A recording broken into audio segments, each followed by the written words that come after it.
Welcome back to Boom and Bust. I'm your host, Tony Clement, here with Craig Singleton. He is a senior China fellow at the Foundation for the Defense of Democracies, talking all things China here. Craig, again, looking at it from a geopolitical perspective as well as an economic perspective, what does your analysis mean for the future of Taiwan and also the competition in the South China Sea? Sure. I actually think that predictions about a Chinese invasion of Taiwan are way off. I don't think an invasion is imminent anytime soon, and a lot of that I think is driven by the fact that the Chinese are not going to launch a war that they could lose. The Chinese, I think, are watching very closely what's happening in Ukraine. They are probably, we've written that, Putin's invasion is Xi's worst nightmare. This idea of a long, protracted, bloody, highly contentious environment is not what the Chinese sort of want. And the Chinese actually haven't said we will take back Taiwan by a particular date. I think the greatest likelihood is that perhaps the Taiwanese in a crisis scenario were to push for independence, and that could sort of be a triggering event in the region and sort of force China into war. But I do think that China's current economic slowdown sort of forces them to rethink some of their assumptions about a potential reunification by force.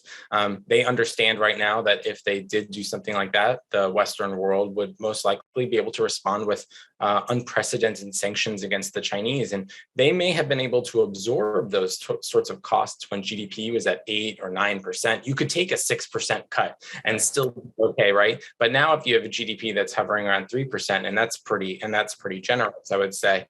The Chinese Communist Party it would seem as if they would rethink a lot of those assumptions and whether they could absorb the costs.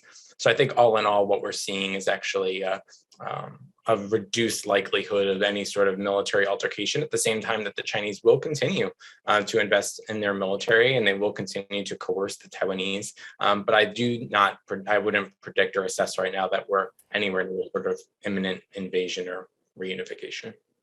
I guess one of the downsides of Xi's worsening position, though, is that competition or jingoistic behavior could be more likely as he tries to shore up his position. Are you concerned about that? It's possible, but I think what we're starting to see a little bit is that there are so many competing crises right now inside of China. And if China is going to sort of make a move by choice, they're going to want to do that from a position of strength. And right now, there's fairly broad recognition that there is a closing gap, but still a fairly significant gap between China's military capabilities and those of the United States and its partners. China's economy is not in a particularly great position. They're also dealing, obviously, in China with the COVID scenario.